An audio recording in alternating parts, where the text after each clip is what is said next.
Bismillahir Rahmanir Rahim. Let us continue with Surah Aal-Imraan bihawlillahi wa quwwatih. We are on ayah number 172.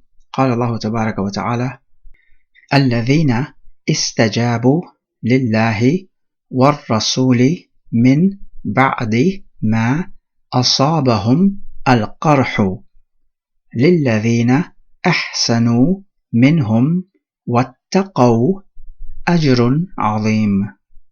So Allah Jalla wa Ala, after talking about the shuhada and the pleasures that they are enjoying, He talks about another matter, which are the group of people who answered istajaba, to answer someone's call. They answered Allah and the Messenger after al-qarh afflicted them. This means injury or wounds. This is talking about the injury and the wounds that they suffered in the Battle of Uhud. The background to this ayah is that when the mushrikun returned after the Battle of Uhud, they said that we have not actually achieved anything. We did not kill Muhammad, nor did we take any prisoners of war. So let us go back and finish the job. And so the Prophet heard about this, and he had to mobilize an army. And the Muslimun answered the call of the Prophet. This was after the Battle of Uhud, and after they had been injured and suffered wounds. And despite that, they answered the call and they marched to a place called Hamra al-Asad. But what happened is that the mushrikun had a change of heart. They said, rather, we will meet next year. And so no fight actually took place, and the Prophet and his army returned back to Al-Madinah. Allah says about them, for those who ahsanu, do good from them, wattaqaw, and they have taqwa, that's a key term we have spoken about, there will be an ajrun azim. That's clear enough. Ayah 173 carries on. الذين قال لهم الناس إن الناس قد جمعوا لكم فاخشوهم فزادهم إيمانا وقالوا حسبنا الله ونعم الوكيل. He says الذين, those who, he is referring to the companions. He says قال لهم الناس, the people said to them. Actually just one man said to them. We even know his name. He was Nu'aym ibn Mas'ud al-Ashja'i. This was before he embraced Islam. He told the Prophet and the companions that Abu Sufyan has gathered an army against you, so you should fear them. فَزَادَهُمْ إِيمَانًا, so it increased them in their iman, and they said, Hasbuna. Hasb means enough. So Hasbuna means kafina. Hasbunallahu, enough for us is Allah. Wa ni'mal wakil. Ni'mah, we have spoken about before, it is a fi'l ja'mid. It does not have a present tense, it only comes in the past tense form, like bi'sa and laysa, means what a good. What a good, or what an excellent, al-wakil, the one who manages or disposes your affairs for you. So one who acts on your behalf. As for this warning which was given, that Abu Sufyan has gathered his army together, then this was after the Battle of Uhud, before the Muslims marched out to Hamra al-Asad. Anyway, looking at these two ayat, what can we pick up? We immediately pick up the virtue of the Sahaba, in that they were injured, they had suffered heavy losses in the Battle of Uhud, and yet despite that, when called upon, they were ready to march out again. So just imagine the type of spirit you need to do this type of thing. And it all comes down to the strength of their iman. Also we find that the ayah says, those who responded to Allah and the Messenger, despite the fact that it was only the Messenger who called them and mobilized them. And this is because when the Prophet calls you, it is like Allah Jalla wa Ala calling you. As the Quran instructs us, O you who believe, answer the call of Allah and the Messenger when they call you to that which gives you life. It's a most interesting contrast when we put the companions of the last Prophet alongside the companions of Musa alayhi salam, who, as we have read, were too cowardly to enter Jerusalem and fight. Indeed, the last prophet was the best of prophets, and he had the best of companions. Notice what he says. He says, لِلَّذِينَ أَحْسَنُوا مِنْهُمْ وَاتَّقَوْا أَجْرٌ عَظِيمٌ. That there will be a great reward for those amongst them who do good and have taqwa. Now this could take on two meanings. Meaning number one, that from them there are those who do good and have taqwa, and from them there are those who do not do good and do not have the type of taqwa that is required. So upon this interpretation, it would mean those archers who did not stay in their places and they ran down when they saw the war booty. They did not do good and they did not have the level of taqwa that is required from them. The second interpretation is that all of these people who answered the call of Allah and the Messenger after the Battle of Uhud, all of them have ihsan and taqwa. Then one asks, okay, what about the word minhum, from them? Does that not denote that a section or a part of them have ihsan and taqwa? The answer is no, not necessarily. Minhum can denote the jins, the type of people. So the type of people we are speaking about here are those types who answered Allah and the Messenger after the wounds and injuries struck them in the Battle of Uhud. So in this case, it would not denote a part of the population. It would denote the whole population of such people. There are other examples of this as well, such as at the end of Surah Al-Fath, speaking about the companions and how they're described even in the Torah and the Injil. وَعَدَ اللَّهُ الَّذِينَ آمَنُوا وَعَمِلُوا الصَّالِحَاتِ مِنْهُمْ مَغْفِرَةً وَأَجْرًا عَظِيمًا. Allah promises forgiveness and a great reward for those who have Iman and work righteousness from them.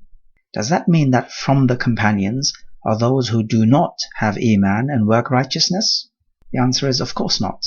So the minhum is denoting the whole population, the type of people, not a section of that particular population. And from this, of course, we can pick up the virtue of ihsan and taqwa. And you do things with ihsan when your intention is correct. You do it for Allah Jalla wa Ala to gain His pleasure, and that you do it also in accordance with the sunnah of the Prophet ﷺ, not innovating anything. So when these two ingredients are in place, then this is ihsan. We also learn a great lesson that when you are in a stressful situation, then you resort to tawakkul on Allah Jalla wa Ala. We also learn that a plural can be used to refer to a single, because one man, Nu'aym ibn Mas'ud, told the Prophet and the companions that Abu Sufyan has gathered a force to return back after the Battle of Uhud because he wants to finish the job off. And the reason why the Quran uses the word an-nas, meaning people, is because Nu'aym is from the people. So it uses a plural to refer to a single. And this is linguistically permissible.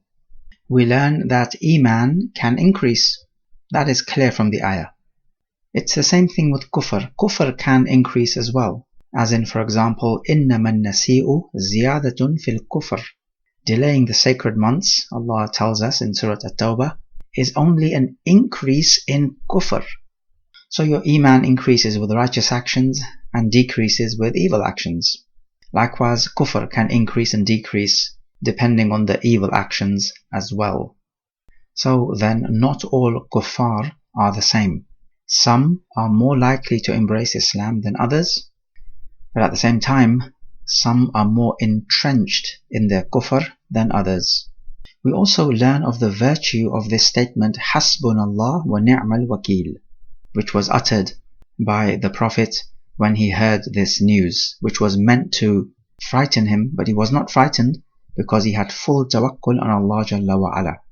Ibn Abbas radiallahu anhuma says that Hasbunallah wa ni'mal wakil was said by Ibrahim alayhi salam when he was thrown into the fire, and it was said by Muhammad alayhi salam when the people told him that Abu Sufyan has gathered his forces against you, so you should fear them. So this dhikr is appropriate to be said during times of distress and difficult situations. Ayah 174. فَانْقَلَبُوا بنعمة من الله وفضل لم يمسسهم سوء واتبعوا رضوان الله والله ذو فضل عظيم. So it says فانقلبوا means they returned. So qalaba means to turn something. Notice also the fa as-sababiyya here. So it's like saying, because of their tawakkul on Allah Jalla wa Ala in the face of adversity, they returned with blessings and grace. So they returned with the ni'mah of Allah, meaning to say in safety, because safety and security is a ni'mah, of course. And they returned with fadl, with grace. This is the reward for fighting in the way of Allah. Yes, no fighting took place at Hamra al-Asad, but their intention was to fight, and they will be rewarded in accordance with their intention. And so this is the fadl of Allah, the grace. Even though they did not fight, but they will be rewarded as if they fought physically. There is another interpretation about this. It's reported from Ibn Abbas radiallahu anhuma that the fadl spoken about is the safety, and the ni'mah spoken about refers to the fact that when they went out, they passed by a trade caravan with whom they bought and sold and made a profit. He says evil did not touch them, meaning they were not injured in a fight because there was no fight. So no harm touched them. They followed the pleasure of Allah, meaning they did that which would earn them the pleasure of Allah, which is to answer the call of the Messenger when he calls you to fight, even after the injury and the wounds had afflicted them. And Allah is the owner of an fadl azim, a great bounty, so that He rewards you more than your actions are worth. We take from this ayah that if you carry out to undertake a righteous action but are unable to actually complete it because of some external factor out of your control, then you are given the full reward. Because these companions were given the full reward of a ghazwa, of a military expedition, even though they did not end up fighting. We take that ridwan or pleasure is from the attributes of Allah Jalla wa Ala. It's from His sifa fi'liyah. And we also take that Allah Jalla wa Ala is the owner of a great grace, in that He is most generous and most magnanimous in rewarding His faithful servants. We may also take that the qadr of Allah Jalla wa Ala overcomes everything else. Here are the companions expecting a fight, and in the end Allah decreed that there should be no fight. So you can make all your plans and take precautions and so on, but the qadr of Allah Jalla wa Ala has the final say. And we have ayah 175. إنما ذلكم الشيطان يخوف أولياءه فلا تخافوهم وخافوني إن كنتم مؤمنين. So إنما meaning it is only. ذلكم, he says ذلكم, this is ishara, when you point to someone. So Allah Jalla wa Ala is pointing to you, the readers. It is a plural, so that's kum. So the val alif, this is the ishara part where you point to something. The kum means you, because the people being addressed are plural, so it would be kum. If it was a single male, you could say ka.